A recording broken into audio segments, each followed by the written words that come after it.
Once again, we sit here on Back Nine Breakdown, wondering what drugs our weather department is on. With heavier winds projected in the AM for round one, why are 5 of the 6 leading point scorers for Showdown from the morning wave?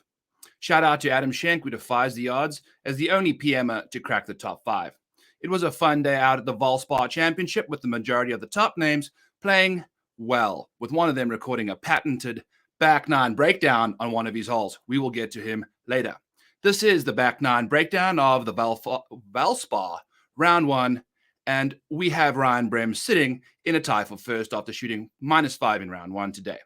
Gaining in all 4 major strokes gain categories, he also made an ace. He leads the field in scoring at 55.2 points and off the tee as the only golfer to gain 2 strokes with the driver today. Nobody in the $5 single entry rostered a golfer who has made 2 cuts in 9 events this year. Ryan Brem was 0% owned. He will be at the bottom of the barrel, $6,000 tomorrow, with one of the worst round 2 scoring averages in the field. Steven Yeager sits in a tie for first too with Brem and Adam Schenk. He scored 50.15 points at 14% ownership, which was expected by a handful of the community. His round 2 scoring average is field average, while he grades out as the 18th best golfer in my pre-tournament rankings. Expect that ownership of 14% to push 20 after the German gained 3 strokes on approach today. $8,300 will be the asking price to go on the German journey tomorrow. Adam Schenk is the other guy that sits at T1, -5. He gained 4.3 strokes short game while gaining 1.5 strokes in the ball striking department. This is a statistical profile that seems likely to see regression in the performance tomorrow, especially with his birdie or better rate falling well below field average. But congrats to the 3% of you that rostered Schenk in round 1. Jordan Spieth is in T4 and recorded a -467 in a fashion that proves that dad life is starting to overflow into his golf game. No bogeys, 4 birdies, and a whopping 4.5 strokes gain on the greens. Very simple day for Spieth. It is great to see Spieth putting well again, but would like to see those irons provide a little more effort to the group project. Spieth's bogey-free round included a streak, which had him as the second highest scorer of the day and 19% owned. He is Jordan Spieth, and after a good round, expect ownership to inflate well into the 20s. T4, Lucas Glover was 1% owned and gained 3.4 strokes putting, which Glover is typically horrible at. 9 golfers who sit inside the top 10 currently have not lost strokes in any of the 4 major areas of the game, showing that this course requires a well-rounded performance for success. Maverick McNeely sits in T4 and gained 2.9 strokes putting, which is no surprise for the best putter in the world over the last 50 rounds. He gained more than half a stroke in all other areas and was only 7% rostered as one of the most talented short game specialists in the field. If you watched Back 9 bets this week, you would know this was most likely to happen as we really enjoyed his prospect this week. He owns a round 2 scoring identical to Spieth that ranks 11th in the field. Alex Smalley sits in T7. He is the first of the golfers in the top 10 to lose strokes in a single area of his game, leaking -4 strokes off the tee today, but gaining over a stroke in all other areas. Smalley's 5% ownership in round 1 will most likely double, but grades out as the 30th best golfer for round 2 Showdown and will be $7,400 if you like that kind of thing. Patton Kizzire will be a clean 7K tomorrow, and after gaining more than 0.7 strokes in all areas of his game, he grades out as the 28th best option tomorrow and is 1% owned today. That should be a little higher tomorrow.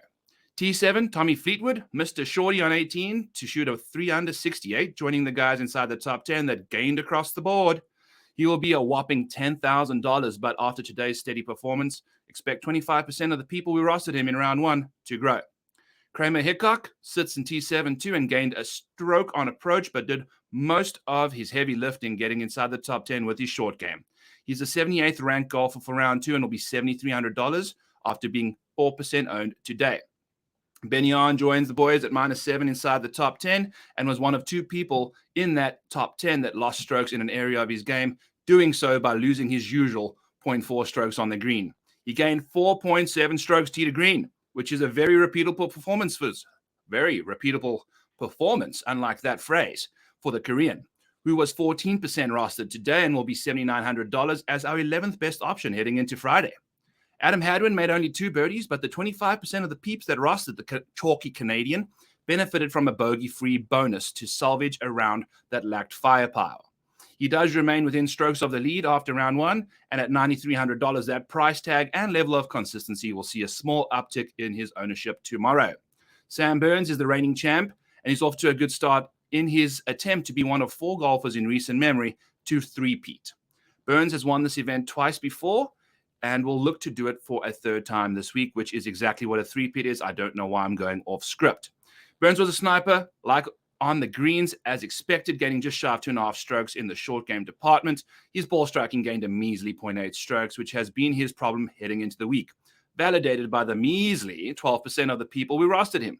He grades as the 6th best option heading into round 2, but with the stat profile that is balancing like a tower of cards, we are not sure if we want to go there. Justin Thomas sits at -2 in T12 alongside Burns and continues to lose strokes putting, while he gains 3.4 strokes tee to green, which is a classic JT performance. His 19% of backers witnessed a disgusting double on a par 5, but he did well to bounce back from that and get back to -2. He grades out as the best golfer heading into round 2 at $10,700. Davis Riley sits in T12 as well and gained 3.8 strokes putting. Ooh, boy, that's unsustainable. Losing strokes tee to green, while Riley managed to putt his way to a T12 at 9% ownership. He will be $8,700 tomorrow and sits just outside the top 20 of my rankings in 21st. Ben Griffin sits in T12, and boy, oh boy, is he the boy genius that continues to put forth fantastic levels of consistency. He is establishing himself as a really impressive player around the greens, getting 2.8 strokes today, gaining half a stroke on ball striking. This kind of performance from Ben Griffin seems sustainable, though. He tends to keep this up, and the pressure will mount over the weekend. Yes, that makes no sense, but at $7,800 tomorrow, after being 4% owned today, we like Ben Griffin's prospect heading into the week. T12 is MJ Duffy, and he grades out rather poorly pre-tournament, but the only 1% that rostered the big hitting South African got 39.5 points from the whole ordeal today. The Maniac in me thinks that the top 5 to 6% of people who will roster him tomorrow will be happy with his performance given his $6,800 price tag. T12 and Ben Martin shot a -2 today, I believe, through 15 holes. He has one of the better round 2 scoring averages in the field and makes a fair share of birdies for somebody priced at $7,200. He's ranked as the 11th best option for tomorrow and should not exceed 10% ownership. Stuart Sink shot -2 today, gaining 4.1 strokes tee to green while losing on the greens as usual. Classic Sink. He enjoys this golf course, and if that ball striking continues, he's due for a putter popping at some point. PPP. He was owned by 1% of the contest and will be $9,669. Nice. Tomorrow, cough, cough, hint, hint, we are going to be rostering Stuart Sink.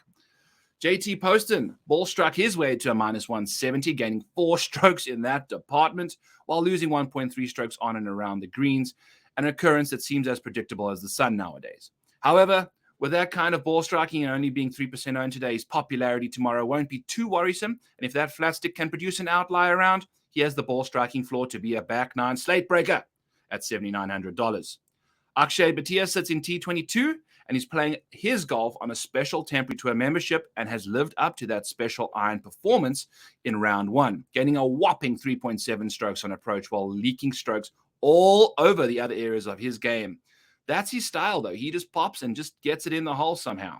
He's fun to watch and he's capable of anything on the course. He was 12% owned today and was one of the leading point scorers of the guys who shot -1. Justin Rose sits in T36 and lost strokes putting and on approach, with his approach most likely going to bounce back tomorrow as he graded out as the 2nd best approach proximities pre-tournament. Despite his middling performance today, he most likely will be 20+% owned tomorrow. $9,700 for the boy, who will be the fee to the Rose ride. Robbie Shelton sits in T62, shooting 1 over par today and grades as the 9th best prospect for round 2 showdown. And his $7,500 salary after shooting +1 will keep his ownership beneath the 7% we saw today.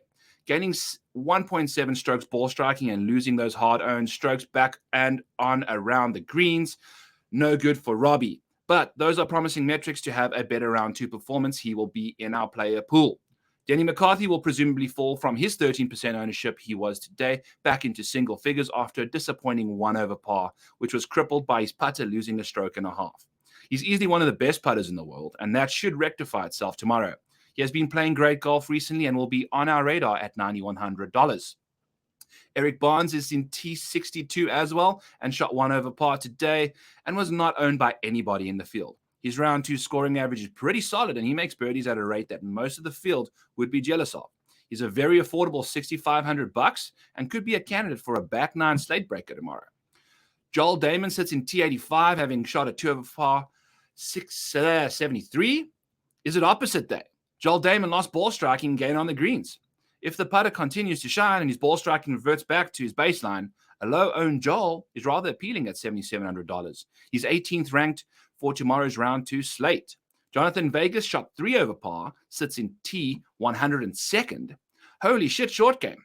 Minus 3.8 strokes lost on and around the greens for the big guy. He shot 3 over while eclipsing 2 strokes on the ball striking front.